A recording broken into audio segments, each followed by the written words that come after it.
Hello and welcome back to Just Another Football Podcast. Back again, or I'm back again. Ali's not with us this evening, so I'm back hosting. As ever, joined by Fergal and George. Lads, how you doing? Yeah, very well. Good, yeah.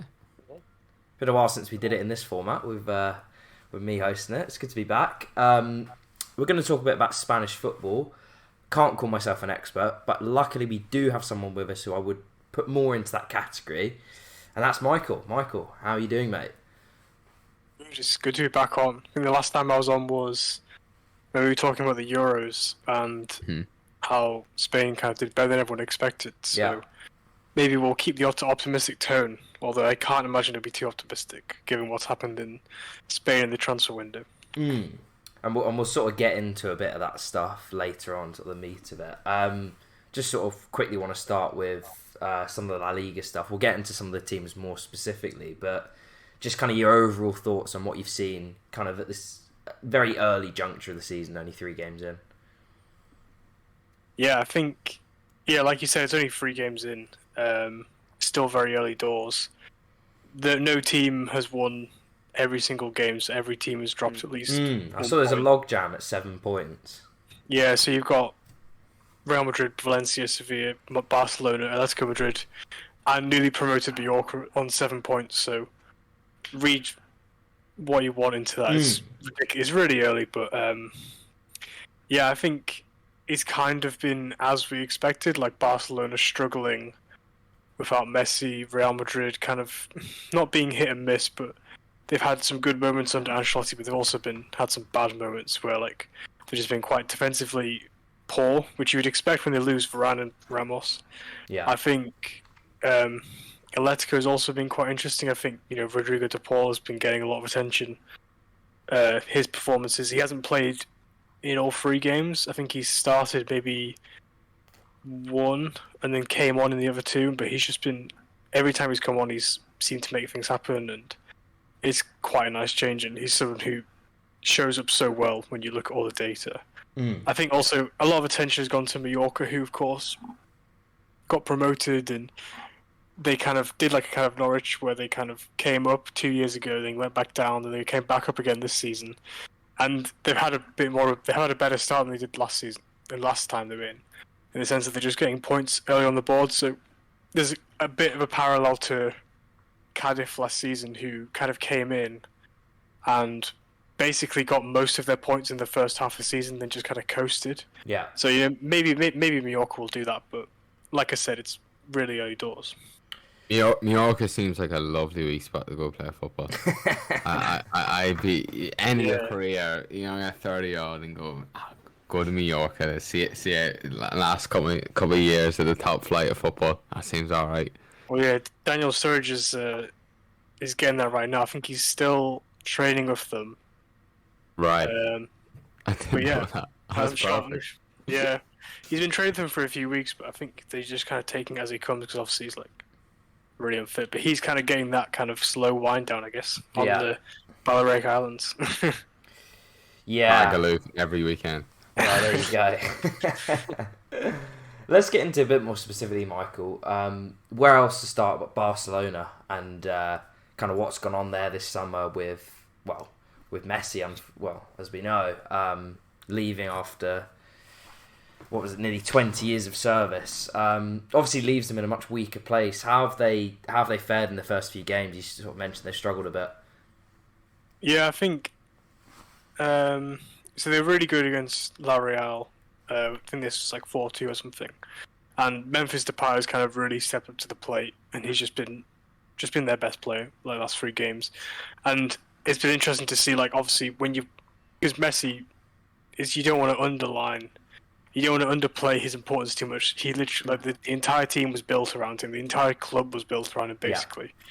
Since 10 years. So, like, losing him is quite significant. And while Memphis isn't as good as Messi, he definitely for Lyon kind of played this kind of dominant ball forward who would hog the ball basically, and just kind of everything would kind of go through him. So it's been quite interesting to see how he has kind of assumed the Messi role, even though he obviously isn't as good as Messi. But there was a wonder whether Barcelona might suddenly become a more collective team, and or not, and maybe they won't. I think it'll be a bit of both, really. But Do you think they could be quite dependent on him then? yeah, I think they could. I think especially with them losing Griezmann and their other attacking options, sort of Ansu Fati and Dembele are still injured, and then it's Braithwaite and De Jong. Naturally, Braithwaite and De Jong could. Couldn't get over that De Jong. Neither could I. I was going to ask you about it later, but what better time than now? Can you explain to me any sort of rationale behind that signing? Because I'm honestly baffled by it. Yeah, I think it's hard to work out whether it's a reaction to the Griezmann transfer or whether it would have happened anyway. I think it probably would have happened anyway, because I think, Koeman had been kind of signalling for a long time, I needed like a proper number 9. Because, Braithwaite's the probably closest thing they had. But even then, he always kind of plays off another forward. Like when he was at Leganés, he used to play off En-Nesyri, who's now at Sevilla. So he plays for Denmark as well, isn't it? He's not. I think he plays off. Yeah, he plays off like, I don't really know who Denmark, Poulsen or Dolberger. Yeah. So Koeman was always kind of complaining around that, and I think, obviously De Jong's like his man, basically from the national team. Like him and Depay used to lead the line when Koeman was the manager. Obviously, he isn't anymore. So I think there's a bit of rationale behind it. So that's it. That connection. Yeah, I think so, and I think. De Jong's not like a bad player. It's just for me the step up is too much, and like he can offer something as someone who can, he's quite a physical striker who can occupy defenders, which gives space to people like Pedri and Depay and Jordi Alba, who are probably going to do most of the legwork almost. Yeah. Will Sevilla miss him? Are they sad to see him go? Or are they like, God, we've done well to get rid of him at this age? Or I think that's it. I think they brought him in like 2 years ago. He's kind of done his service. It sounds really unsentimental, but they didn't want to get rid of him, but they had bought another replacement earlier in the window when they bought Rafa Mir from Wolves for like 16 million euros. So De Jong was already kind of on the way out. So maybe it's astute of Barcelona to look, okay, here's a top flight standard forward, an international forward. He's already on the way out. Why don't we just pick him up? But I still think they could have used the money better on different forwards who maybe would be younger and they could sell on for later. De Jong's just a loan. I don't know if they've got an optional or mandatory future fee, but even if they did, they're not going to get anything back from him, which when you're in their financial situation, you kind of need to be making sort of signings that are going to say if you bring them in now and they have a barnstormer for 2 years and then you sell them off for a profit, basically. Yeah, I know they have like. There's absolutely no scope for that with De Jong. It's basically just a here and now situation, which, yeah. Do you think there's any anything of the mindset? Like, have they got anybody coming through at all at striker? Is Ansu Fati is more of a winger, isn't he? Yeah, but he's like played as a central striker for Luis Enrique for Spain, but Fati's had an injury for like 10 months, and they were looking to. They were going. He was for sale as well in the window. They were that desperate to make money that apparently a report came out the other day. Something like Laporte had sounded out top agents and top clubs. Or here's Ansu Fati, you can have him for 100 million euros because they were that desperate for money, basically. It's sorry to cut you off a bit, Michael, but I think this sort of goes into the general sort of conversation. I think I saw an article the other day, and we know how dubious sort of player valuations can be, but I still think it's an interesting fact or something to bring up. I believe it was a sports Bible, which isn't the best source. Shouldn't have said that. You stole it from a reliable source anyway. So it's from a reliable source, but I still think because of the start comparison. I believe that they valued the squad, or someone else valued the squad, at around 700 million. All of the players, which is a lot. That's a lot of money. But compared to their last title win under sort of Suarez and that era, it was 1.15 billion.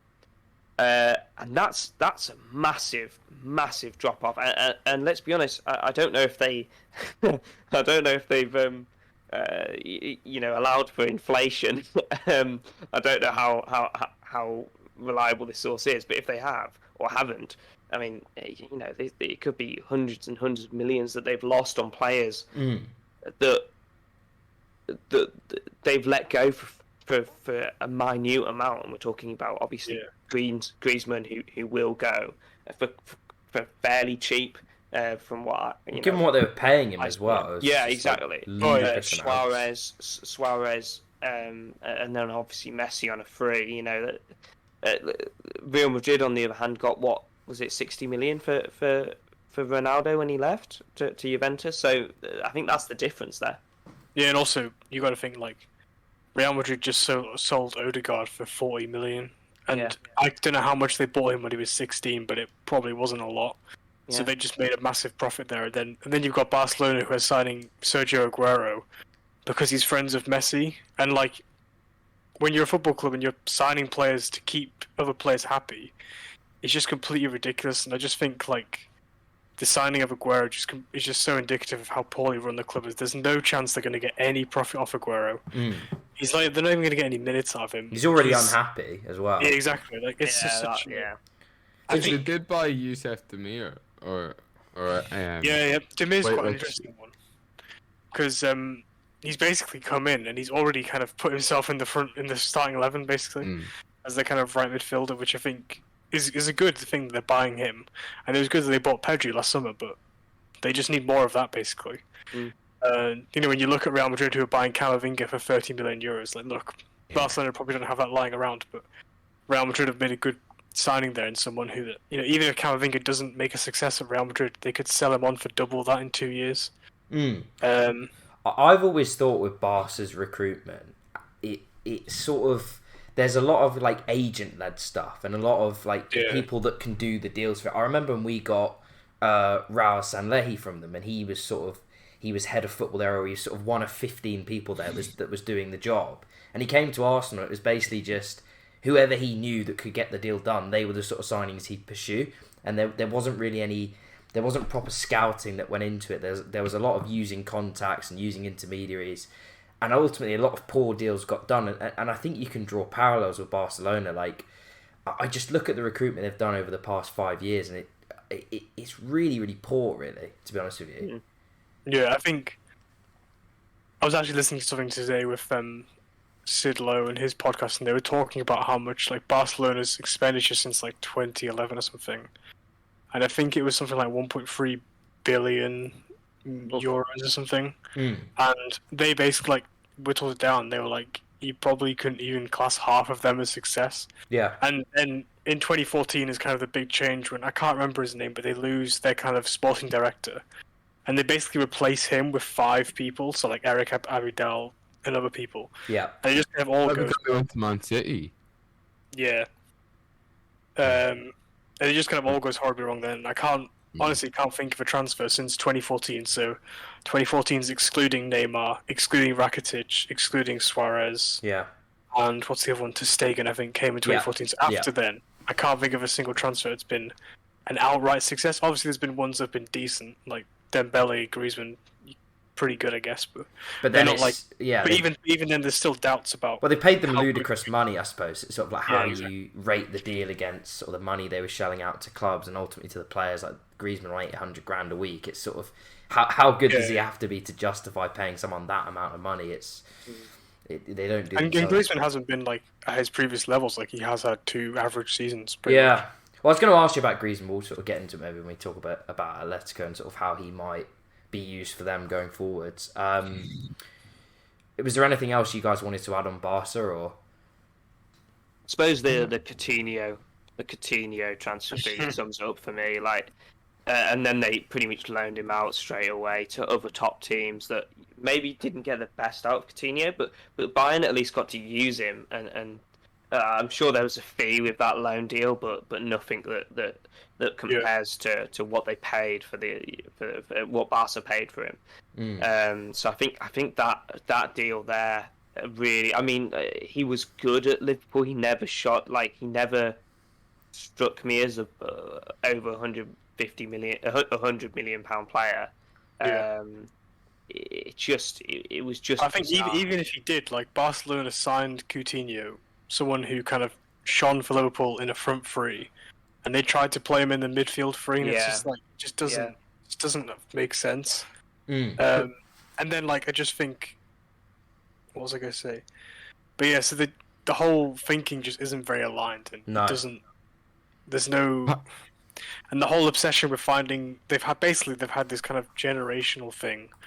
Oh, we've got to find a new Iniesta, we've got to find a new Xavi. It's like it doesn't work like that anymore. Like it's a bit more, not complex, but that whole obsession kind of has eaten them up basically for 5 years. You know, there's been about 7 new Iniestas, 7 new Xavis who all haven't worked. Yeah.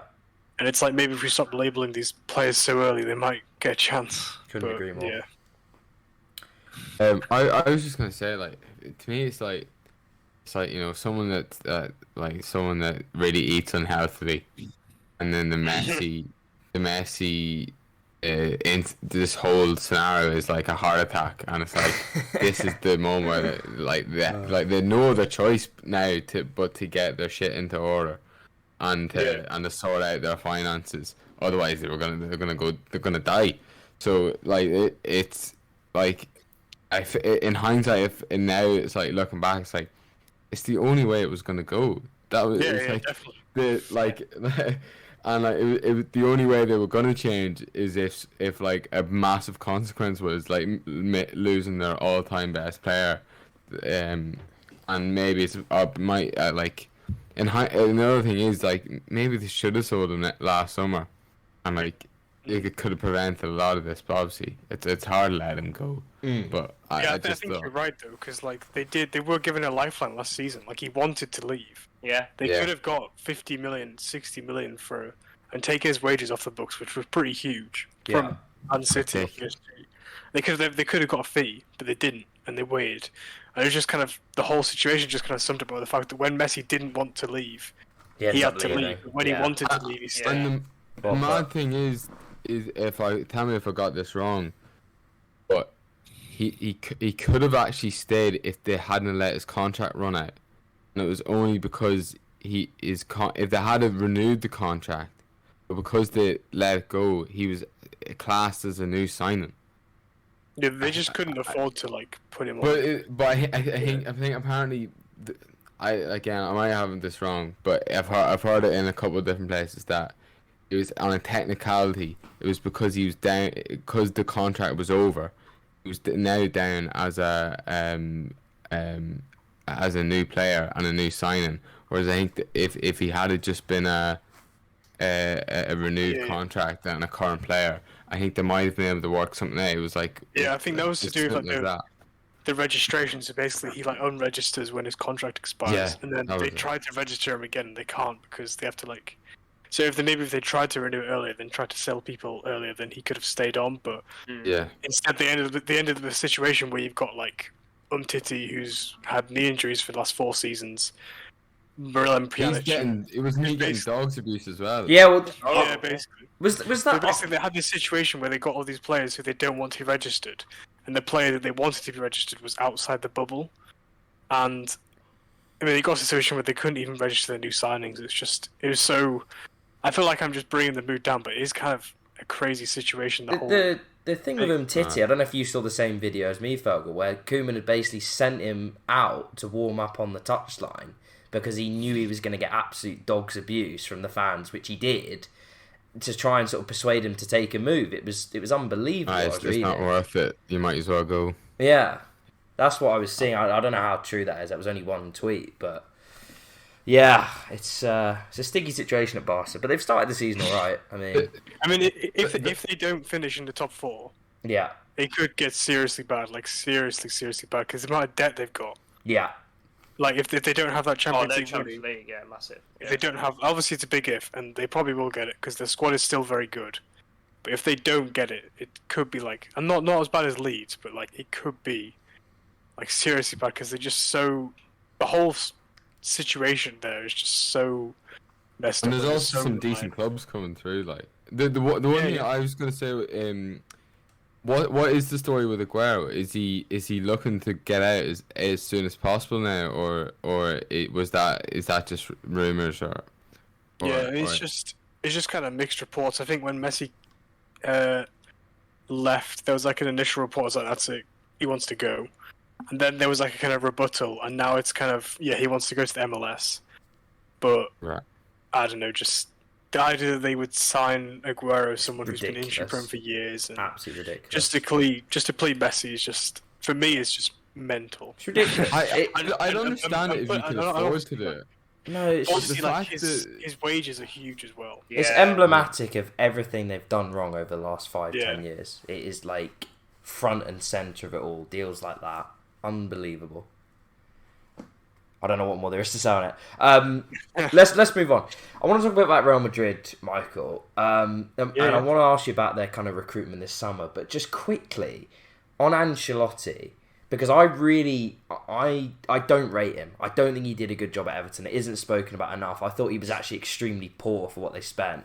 Because and part of the reason I say this is when they appointed him and we appointed Arteta, who I have my doubts about, by the way, and I'm sure you will have heard. But it was very much, why aren't Arsenal going for him? Like Everton are being the big club here and going for the guy. And I was thinking he's been pretty average at Napoli as he sort of came to the end. I thought he did a rubbish job at Everton. So is this just a case of them going for someone that knows the club, he's been there, and you're sort of trying to get someone back in to steer you through what is undoubtedly a rough patch for them? Yeah, I think with Ancelotti, it's hard because I think he is only there because Real Madrid just don't want to spend a lot on a manager. Like he was just kind of phoned up, and it was very much a kind of client. Kind of corporatism appointment where he's got previous with the club. Yeah. They sign him up. I think he's just kind of a stopgap really before they kind of get Raul ready or someone else comes in or even Zidane comes back in. Yeah. I feel it's gonna be Zidane. I could just see like Zidane Part 3. Like this being a repetitive thing for like the Dutch national job with Louis van Gaal and Gus Hiddink. I feel it could go the same way. Yeah, I mean, it's really hard to rate Ancelotti after he's had he's only been 3 games, and I think with the thing about Everton, I think you're right. I don't think he did a very good job at Everton. I think there's people who kind of watch Everton more than I do. Yeah, and there's an Everton fan from Market Insights, which is basically like a data analytics company.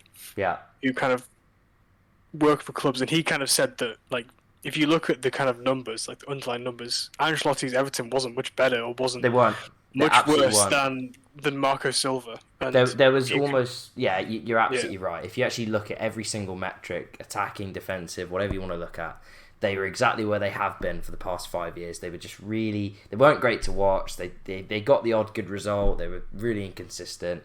I don't know. Like, it was I guess I have more of a sort of chip on my shoulder about it because everyone was going, "Oh, well, you should have got him at Arsenal." And I was just like, I'm not mad about the guy, and I feel somewhat vindicated in that. But sort of moving on from that a little bit, you kind of referenced a little bit some of the deals Real Madrid have done this summer, both selling players and bringing a few people in. What have you made of their overall business and kind of where it leaves them going into the season? I think like it's when you're assessing how clubs do, you've kind of got to take in the context of what was their initial aim, what did they want to do. For Real Madrid, the only aim was raise funds, sign Mbappe. Yeah. Or I don't even think they wanted to sign Mbappe. I think they just wanted to almost kind of tease PSG with an offer, and then in the position. And they were just hoping that PSG would reject it basically, and then next summer they go for the free transfer. Yeah. So the fact that they've raised about 70 million euros and taken Ramos's wages off the books as well, Varane's, who are also pretty significant, is pretty good. And they've got in Alaba on a free transfer, who's someone who been one of the best defenders of the last decade in terms of just generally just. What are his wages like though? Wouldn't they be pretty comparable? I think they're pretty huge. Because that's the premium you pay with getting guys on frees. Is often you pay them a large amount up front, and then obviously their wages are huge. Like I'm very skeptical about free transfers because I've seen it at Arsenal before, where we've got guys in, and it's like shit. They're actually on twice as much as they should be, and you just end up paying the player themselves. Yeah. So like, I think that was what kind of ticked off Varane was the fact that Alaba came in and was getting more than Varane was being offered for his contract extension. Yeah. So Alaba's on pretty huge wages. There's no two ways about it. But I'm not going to go in too much to whether he deserves them. But the fact that they've got Alaba, someone who's been a top defender for Bayern, definitely, yeah, absolutely. Can play. He probably starts for Real Madrid in 5 different positions. Honestly, depending on the formation, he probably fits. Easily could start. You could easily see him starting a left back, centre back, central midfielder, as a box to box midfielder, or as a left wing back. Yeah, easily. Yeah, and he's that good. Let's be honest, they really need to bring someone in like him after losing Ramos, and it's quite these sort of things are quite hard to quantify and maybe aren't the best things to discuss in football. But leadership at the back, it seems to be an ongoing discussion at various clubs and at various levels where some teams lack leadership, some teams lack pace, and it seems to be a bit inconsistent. But with Real Madrid losing Ramos is again, it's quite symbolic. It's almost it was almost overshadowed by Messi, obviously. But it's still a big thing. A club captain. I know he's very old.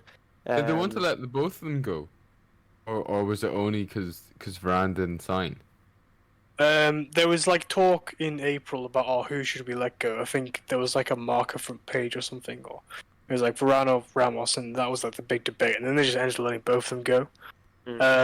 I think a lot of Real Madrid fans would probably be disappointed that they didn't sign another centre back because right now their options are Alaba, who maybe if you're looking at kind of an optimal point, you probably wouldn't say centre back in a back 4 is his best position. You'd probably say left centre back in a back 3, or left back. So you've got him, who obviously he's still very good as a centre back in a back 4, but it isn't his ideal position. And then you've got Nacho Fernandez, who's kind of bit this kind of squad option, who's kind of played all over the back.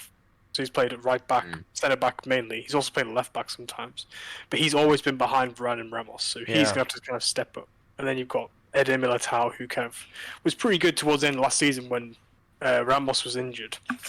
But he's still pretty untested. He's still 23 years old. He's only played a few international games for Brazil. And then you've got Jesus Vallejo, who he used to play for Wolves. You probably remember him. Yeah. And then I remember he was a wonder kid, and I thought, geez, Wolves are getting a good wee player there.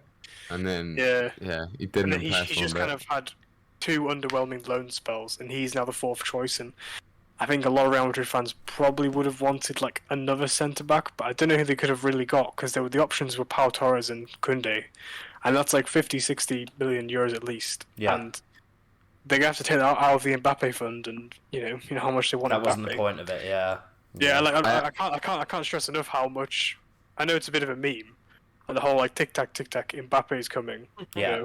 But they Florentina really is absolutely set on bringing him in. Hell bent on it. Yeah. They sold Odegaard and Varane just purely for this purpose. Yeah.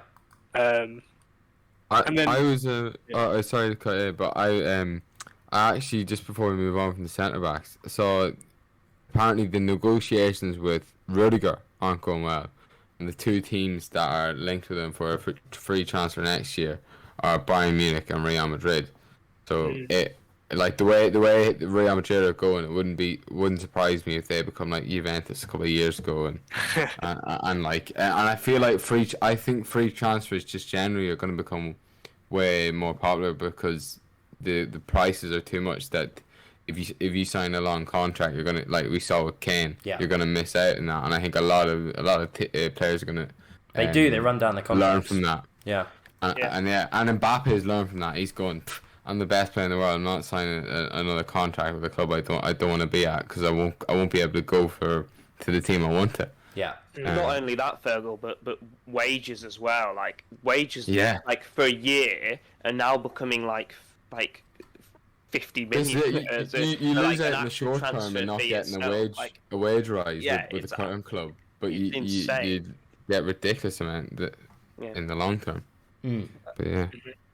I do want to sort of point out that I suppose this was inevitable after the Super League collapsed, and obviously that was a massive deal in the UK and I imagine in Spain as well. But we didn't get a great sort of perspective on abroad, England was fairly inward looking and really self-critical of the big teams that sort of joined that.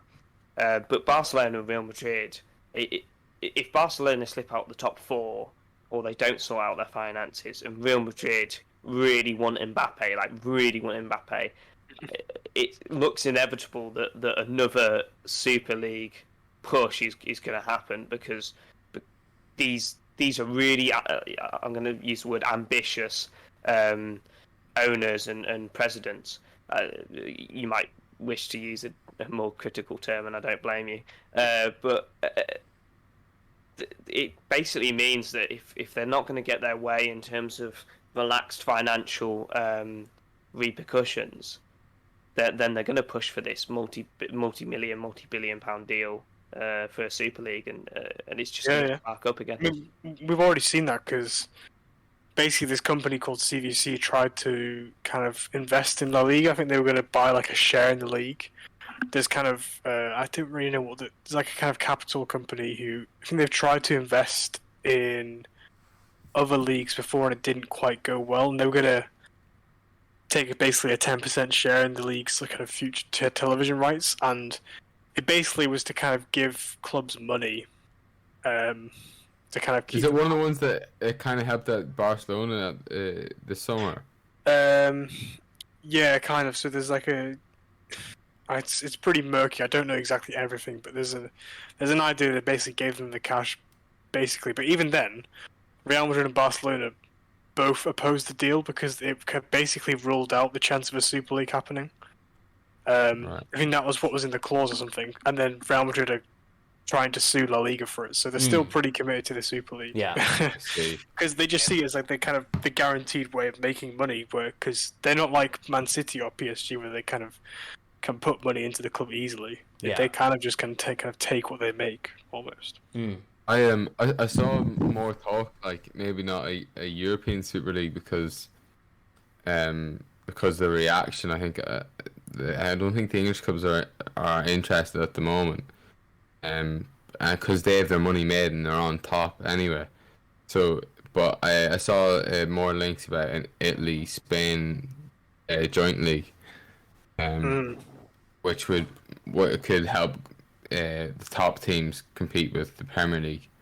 But then I feel like if that happens, it's a snowball into the Super League eventually. Like, and you got to think like Juventus and Real Madrid and Barcelona are probably the ones they're behind that, and they were the kind of main Super League supporters. So it's just a kind of vehicle to make more money, basically, because they are kind of terrified about the Premier League kind of taking all of their stars.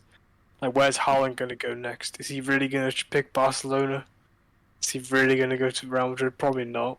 He's probably going to go to Man United, Man City, or Chelsea. And someone like Florentino Perez, who basically is a narcissist, that's kind of a big thing for him. Yeah. Would never have guessed. What was the Atletico Madrid standpoint on it? Like, how were they a bit like Chelsea and Man City and went, oh, we were forced into it and we didn't want to be left behind, or is there any more push from Atletico Madrid to have it in, or to be in it? So they were quite supportive initially, but the big difference was basically the fans. So Real Madrid fans in Spain were pretty supportive of the kind of Super League, so they were like, really? "Oh, we need to get away. Like, this is too much. We don't want to be playing Eibar away. We don't want to be playing Elche away. This is not going to make us any money." But like Atletico Madrid fans were like really fiercely against it. Like, they held protests outside the ground, which basically quite similar to kind of the Chelsea situation in London. All those protests kind of turned the club away from it. But they were always kind of they were definitely less supporting than Real Madrid and Barcelona, but I don't think they were as institutionally against it as some of the English clubs were. I think their fan base was pretty fiercely against it, but institutionally I think they would have happily gone along with it. Yeah. Just to talk a bit about Atletico, because you sort of brought them up. Where do you see them heading into the season, Michael? Because I think a lot of the chat around them was kind of, what happened on deadline day, obviously with Saul going out and Griezmann coming in, where does that leave them now with their sort of objectives for the season? I think there's been a lot of talk about how, because I think Atletico basically never retained the league, or they haven't since 1951. So when they signed DePaul, there was like, okay, this is it. They're going to do it. They got the best squad in La Liga. They just signed one of the best creators, ball progressors, basically one of the best players in every single creative and attacking metric in Europe. Yeah. In Rodrigo DePaul, who's just come off the back of winning the Copa America and just playing exceptionally. To the sense that, this is the guy who can increase Atletico's kind of open play creativity. I don't want to be too cliche, but he is Argentinian, and he just kind of fits in with Atletico's whole club culture and Simeone very well. So you can imagine someone like Simeone getting the best out of him. Yeah. So I think there was just a real sense that this is just a team going from strength to strength. Like, they're just getting even better. Like, how are they going to fit all these players in? Like, because ideally, how are they going to fit Lamar, Carrasco, DePaul, Llorente, Condopia, Koke, all players that should really start? How are they going to fit all them in? Plus, now they've signed Griezmann. Yeah. I think with Saul as well. Yeah, they signed Matheus Cunha as well. So they basically got 5 forwards now vying for 2 positions. So they got Suarez, Griezmann, Angel Correa, who probably should start. Like, he has been really good for them. He's already scored 3 goals in 3 games this season. Then they've got João Felix, of course, their kind of golden boy. Griezmann's replacement almost. They can't really just put him in the reserves, can they? When they paid 117 million or something for him, and they got Matheus Cunha, who's just joined the club. Is he? I mean, he is just going to be 5th choice now, given how much Simeone loves Griezmann. I think the Saul one's interesting. I think it seems odd, a youth academy player who's entering the prime of his career just leaving on loan. I think he would definitely come back. I think he'll probably join Chelsea permanently next season. But there was just a sense that, not that it'd come to the end, like a natural end, but he kind of mentally drained out / just got worked up because he kind of played left back a few games, and it really, really ticked him off, basically. Where do you see him fitting in at Chelsea? I think he could. I mean, in theory, Saul is kind of a midfielder who kind of offers something in both boxes, in the sense that he's very defensively aggressive and intense, as you'd imagine someone who's spent 10. Can't remember when he came to the first team, like 9 years under Simeone. He's pretty up for it in that sense, and also he's someone who can kind of offer kind of an explosive goal threat at the other end. He's someone who, at his peak, was one of Atletico's main creators and goal threats. He's someone who offers something in both boxes. I think he could even play as a kind of pivot role if you wanted him to, and he could even play as a wing back if you really wanted him to. He's just a very versatile player who I don't think he'll start for Chelsea, because I think... Yeah. Neither do I. He just hasn't played well enough to start. It's interesting you said he'll join permanently, because I get the feeling that he mightn't be he's not all what he was cracked up to be whenever he was getting hyped up. And then I think it could be who has a better season, Conor Gallagher, Billy Gilmore, or Saul. And if he misses out, if the other 2 lads impress more, I can't imagine Chelsea sign them permanently. But it could maybe put him in the shop window for another permanent club. The only reason I added that in is just because it felt really odd, him going out on loan for a summer and then coming back and just pretending everything was normal. Because I think he has doesn't been happen very regularly. for 2 seasons now. He has been pretty not intent on leaving, but he's been very open to the idea of going. And Atletico Madrid have been very open to the idea of him leaving. There's never something that both of them would promote, but if a good offer came in, they would accept it. And the loan deal, I think it's just a mask. I think it's just a kind of, we'll just get it over the line on deadline day, then we'll sort out the fee later next summer. I think he will probably be joining, and then he'll probably re-sign for Atletico first. So, Michael, with Atletico losing like Saul and obviously Thomas Partey before a year ago. Are they, and then obviously gaining a number of forwards? Are they extremely top heavy now, which is so bizarre for a Simeone side? But is that how it's how it's turned out? Especially losing some really key midfielders. Yeah, I think for all that we want to say that Saul, him going is natural, they are losing someone who can play in 5 or 6 different positions, all to a very good standard. And I think you are kind of right to say that they're top heavy, because that was one of the concerns of Griezmann. Atletico now have 4 players who want to play off a central striker, and they've only got 1 player who likes to be a central striker. Yeah. And they haven't got a right back who's good, because they've got Trippier, and then Trippier's backup is Simi Vishalico, who I don't want to say he's not very good, because I feel incredibly harsh because he's a professional footballer. He's not very good. I remember him getting sent good. off in 10 minutes against Arsenal in the Europa League. He's diabolical. Yeah, and he's just incredibly injured. Look, him being injured prone probably isn't his fault, but he isn't reliable. So there's a kind of a concern there. I think there's also a concern even at centre back. So they kind of sent Nuhen Perez, who was kind of on loan at Granada, this kind of young prospect, back to Udinese. So if Jimenez or Savic get injured, all of a sudden it's just Felipe and then Hermoso.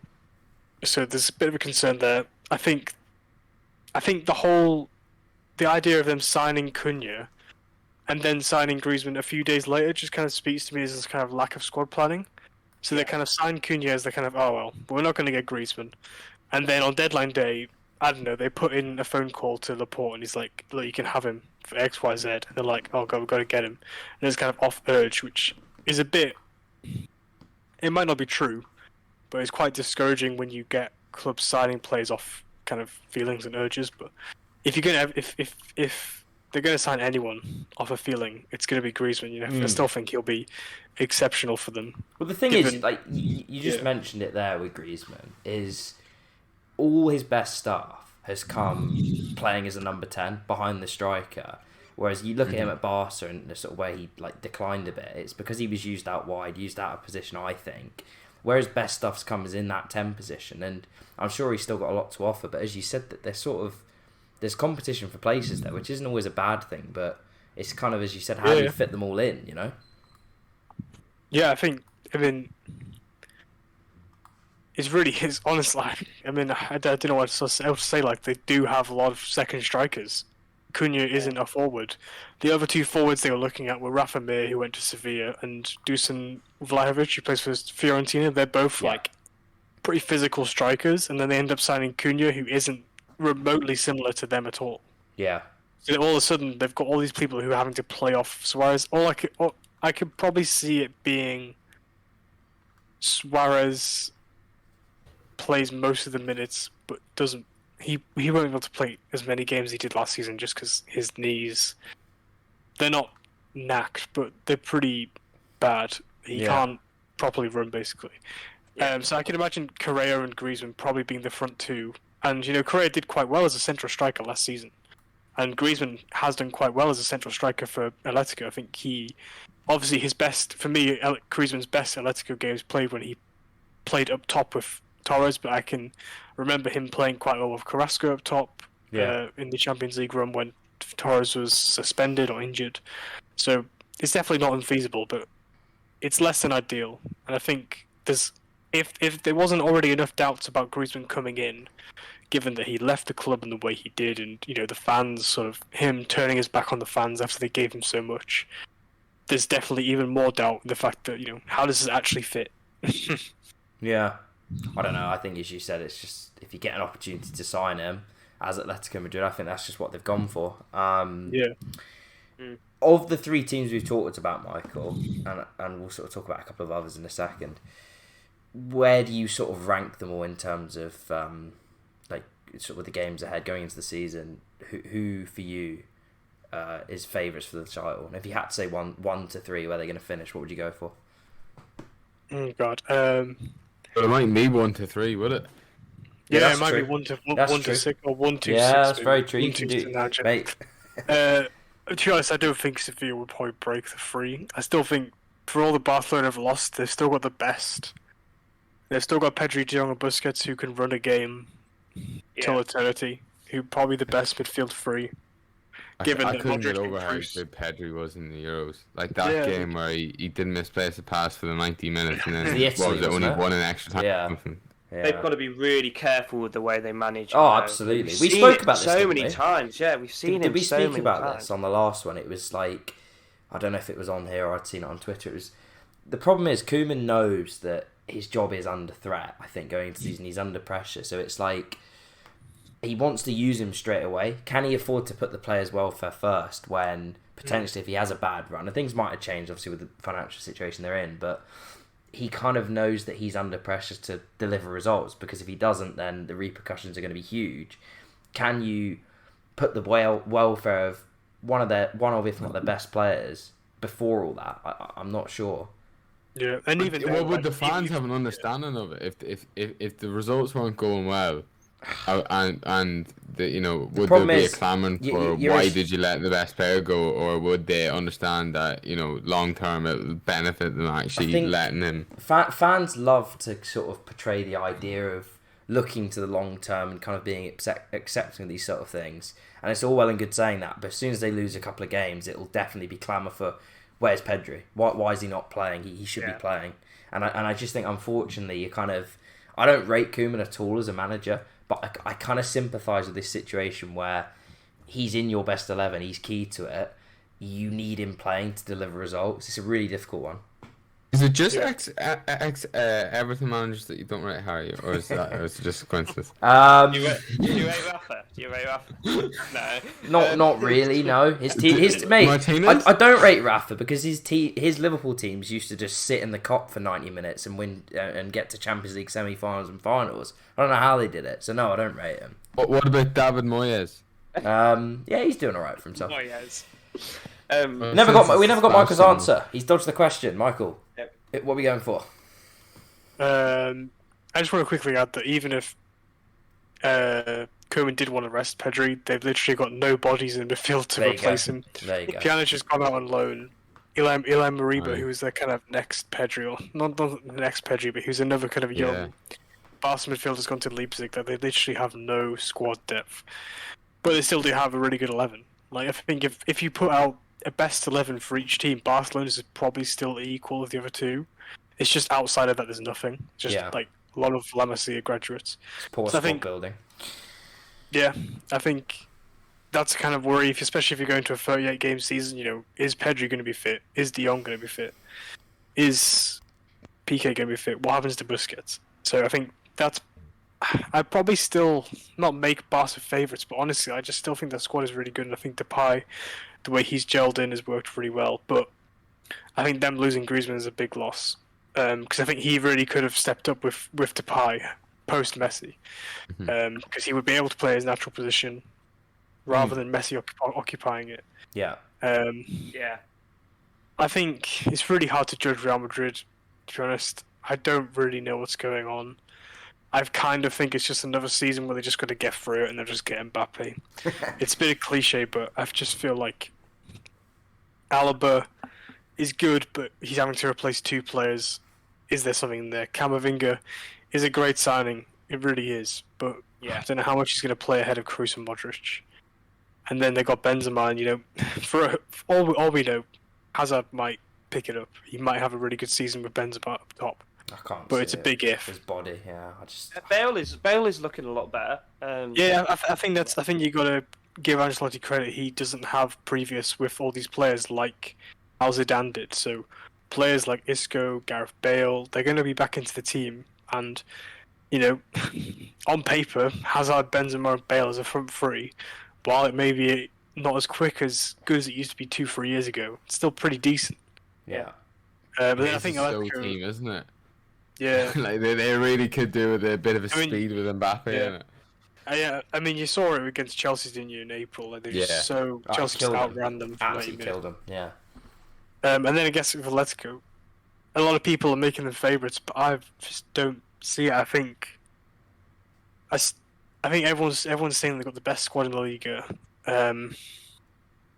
but surely they have to though. Like you don't get a better opportunity than this. Like like, are there teams smelling blood? A taste like are they gonna really go for it? Like are Sevilla are there ambitious teams like maybe Villarreal or Sevilla that are gonna look at this and go, this is our chance to really try and catch up with the top teams, or are they quite like, oh, we'll take fourth? Yeah, I think there's still a bit of a gap. I think you've got like Real Madrid and Barcelona are still light years ahead of the rest because of their name. Like they can just generate so much more income compared to Villarreal, who Villarreal are kind of a team in kind of Valencian community, in a kind of from like a middle-ish town. 50,000 people. Yeah. Beyond Atleti, I guess I'd make them favourites, but I don't think it's as clear as everyone makes it out to be. I think it'll be a lot tighter, to be honest, which is good. A good title race like last season would be good. Yeah. Are there any other teams to watch out for, Michael, this season, you think, that will sort of be an interesting watch for one reason or another? Yeah, I think you've got to look to Sevilla, them finishing fourth in the Lopetegui last season. I think they've had a good window. They've managed to keep Koundé. Koundé might be pretty annoyed about it. I think he is. I think there was a report about him not accepting calls from Monchi or something the other day because he wanted to go to Chelsea basically, and they stopped that happening. Yeah. But them selling Bryan Hill to Spurs, isn't ideal. But give Monchi, who's their sporting director and they're kind of like this kind of idyllic hero basically, give him 25 million euros and he'll bring you back 5 players, and that's what they kind of done. So they got Rafa Mir, Eric Lamela, Thomas Delaney from Dortmund, who's kind of another midfield option. Yeah. They got 2 backup fullbacks in Montiel and Augustinsson, which was an issue for them last season. They didn't have a lot of depth in the back, and they still probably needed another centre back. But they've had a good window, and hopefully they can push on a bit more. I think Villarreal's another one to keep an eye on because they're in the Champions League this season, which kind of favours Emery. He is a bit more of a kind of tournament manager. I was gonna say, I just think with Emery, not to get the knives out again on managers I sort of have previously, but he's never convinced me domestically. I know he's done really well in the Europa League, and he's apart from PSG and Arsenal, with sort of the high profile ones where he didn't succeed. He's maybe never been at a side where you're expected to do anything other than finish 5th or 6th. But they've played 3 games this season. I know they got a draw with Atletico, and they probably should have won that game. But obviously it was the own goal. He just... Was it 2-0 draws before that? I'm not massively convinced by him as a domestic manager getting results on a weekly basis. I just think he tinkers too much. And that was my biggest concern with him, is that he's a very pragmatic, reactive manager. It's why he suits a job like Villarreal, I think, because it's kind of like the expectations are a bit lower and you can afford to kind of plan a game plan for whoever you're playing. And it's probably lazy analysis because I haven't watched a load of them. But I just think that they could have a good season. They could finish 6th. I think they'll probably struggle with that Champions League group. He could win the Europa League again. But you probably rate him a lot more than I do. I think you're definitely right to say he's more of a tournament manager, and I think that's just kind of accepted now. They had the most, something like one of the second or third or most draws last season at 14. I saw that. That was kind of their big underlying issue. And they've already drawn 3 out of 3 this season. Yeah, and this kind of carried on to the same boat, I guess. I mean, the only thing I'd add is I guess they've kind of reinforced their squad quite well. I think they've signed Ison Bandy from Betis, who basically kind of Betis' best defender, who's kind of going to be a bit of an understudy to Pau Torres and Raul Albiol, who, Raul Albiol must be about 50 by now. Yeah. But he's still class, to be fair. I know, he mate. Looks amazing. Gorgeous looking fellow with that beard. And then they kind of signed Danjuma from Bournemouth, who he's basically a top 5 league player playing in the Championship. Day, against he's done really well, and he's just someone who, if you ask anyone who's watched the Championship, they always say how good he is and how he shouldn't be in the Championship. Basically, I think the last 2 seasons he's had something like 10 goals and assists above in both campaigns, and it's just he's just a really good signing. Who they kind of needed a more dynamic left midfielder because they kind of were playing more defensive, or they were kind of playing fullback. So I think for the Europa League final, Alberto Moreno played in the left mid, and then for the first 2 games of the season, they also played him at left mid. And like playing Moreno as a left mid kind of sums Emery up, I guess. He's quite reactive in that sense, but you can't really play a fullback at left mid when you're playing like the bottom side. You want someone a bit more dynamic who's going to add a bit more of a goal threat. So that's another box ticked, I guess. Yeah. I'm just quite excited to see them in the Champions League. To be honest, it's a tough group, but yeah, if anyone's going to do it, no, you can't discredit his tournament. I mean, it is mainly Europa League, isn't it? He's won it 4 times, but like he's very good, as I said, at kind of if you give him an opposition on an off day. So it's not like you're preparing for the next game week where you have to have a bit more of a sort of thought out way that you're going to play. I think if you just put a different opposition in front of him every game, I think he's good at figuring something out. It can become a bit confusing, I think, sort of from what I saw. But you got to give him credit. I'm actually pleased for him because I think he got a very tough ride at Arsenal, and what you've seen since is that the problems ran a lot deeper than him. And he seems like a very nice guy, and it's sort of it's good to see him do well. It wasn't great to see it at our expense, but hey, move. Anything else to add, guys? Do you think any other teams you sort of want to reference, Michael? I follow Michael on Twitter, and everyone else probably should. If you're interested in Spanish football, follow Michael. He's absolutely brilliant. He's updated on Spanish analytics. Yeah, I second that. Very good. And it really keeps me sort of in the loop. Even though my knowledge is still below par. So, but what I saw Michael sort of retweet and talk about is Elche and how their transfer policy is and how interesting it is. So I thought maybe we should sort of touch on that a little bit. Michael, if you can. Yeah, I think the context here is so Elche kind of got promoted last season from the playoffs. They weren't particularly amazing in Segunda the season before, so the season before being 2019-20. And then they kind of just appeared in Primera. It's like, oh god, we're going to have to sign a bunch of players. So the first season, they kind of focused on signing a lot of old players, basically, who could give them something.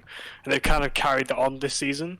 So they've just been trying to focus on signing sort of experienced and players at their peak who could add immediate quality to their squad rather than signing younger players who might take a few years to bed in. It isn't that attractive as a policy, but I guess it's probably their best bet at staying up. And I think there's quite an interesting link with their kind of owner. There's been this kind of Argentine super agent, I guess. So they found themselves sort of signing a lot of Argentinian players, sort of Javier Pastore, kind of ex-PSG star, I guess you'd say.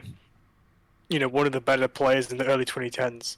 This kind of creative number 10 has ended up signing for Elche, which is quite funny, I guess. Probably the most defensive side in La Liga in the sense that they just play 5-4-1 and literally they just don't leave their half. They've now signed him, and they signed Dario Benedetto, who they signed him on loan from Marseille, which I haven't been following Marseille a lot, but the fact that they'd be able to sign a Marseille player is quite cool. Yeah. And he's, of course, is an Argentinian international as well. So he's also got a kind of dubious link to the ownership. So by hook or by crook, they've managed to sign a bunch of Argentines, basically. and some other players as well, like Enzo Rocco. And the big one for me is kind of Pedro Bigas, who was a centre-back for Eibar, who just got relegated last season, like a couple seasons. They signed him on a free, so there's a kind of a Primera standard player on a free transfer. So it's quite astute stuff.